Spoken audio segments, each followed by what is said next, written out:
Right now, IMAX 70mm is having a moment. Christopher Nolan's new film, The Odyssey, is the first movie ever shot entirely on IMAX film, and people are driving hours, sometimes crossing state lines, just to see it the real way.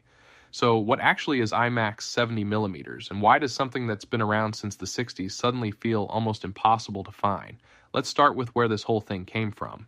Back in 1967, at Expo 67 in Montreal, a group of Canadian filmmakers were messing around with these massive multi-projector setups, trying to make movies feel more immersive. It was clunky, and honestly, kind of a mess to run reliably.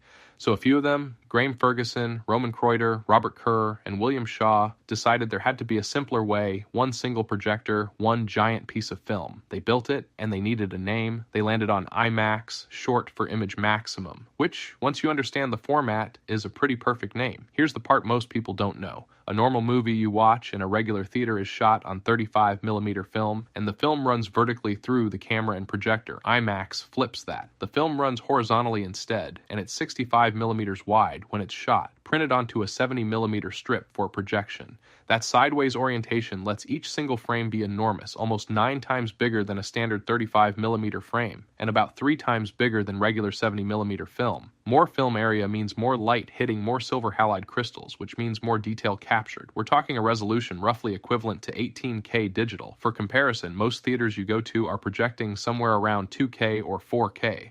That's why an IMAX 70mm print looks the way it does. It's not a filter, it's not some digital sharpening trick, it's just physically more image information on a bigger, sharper piece of film thrown onto a screen that can be 7 stories tall. Combine that with a genuinely massive picture and a sound system built specifically around that screen size, and you get something that just hits differently than watching the same movie on a regular digital screen. So, why aren't there IMAX 70mm screens everywhere? Here's the part that's actually kind of wild. IMAX hasn't built a new film projector in about 50 years. Once digital projection took over because it was cheaper and easier to maintain, the company basically stopped manufacturing the film hardware and the replacement parts for it. Right now, there are only 41 true IMAX 70mm screens left on the entire planet. 25 of them are in the United States, 9 in Canada, a handful scattered across the UK, Australia, Belgium, the Czech Republic, and France. That's it. That's the whole list for the entire world.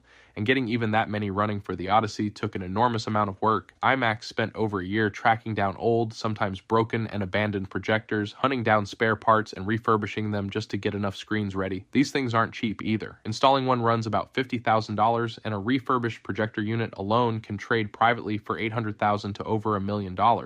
Even a replacement lamp costs over $1,000. On top of that, the theater needs a projection booth big enough to physically fit the equipment, and someone who actually knows how to load and run a giant reel of film by hand. Those projectionists are becoming rare too. It's directors like Nolan and Denis Villeneuve who've basically kept this format alive out of pure stubbornness, insisting on shooting and releasing their biggest movies on it, even when it would be so much easier and cheaper to just go fully digital. And every time one of their films comes out, interest spikes again, but IMAX has been pretty clear. They're not about to mass produce new film projectors. The economics just don't work for something this niche. So is it actually worth tracking down one of these 41 screens? Honestly, yes. This isn't marketing hype. It's a genuinely different physical experience than a regular theater. The image is sharper, brighter, and bigger. In a way, digital projection still hasn't fully matched. And there's something about watching a movie on real film, the tiny grain, the way the colors sit, that feels different in a way that's hard to describe until you've seen it. If you do make the trip, where you sit actually matters more than you'd think. You want to be roughly 2/3 of the way back, dead center. In most IMAX theaters, that lands you somewhere around row F, G, or H. Sit too close, and the screen is so massive it can genuinely give you a headache trying to take it all in. Sit too far back, and you lose that overwhelming, larger-than-life feeling. That's the entire point of going in the first place.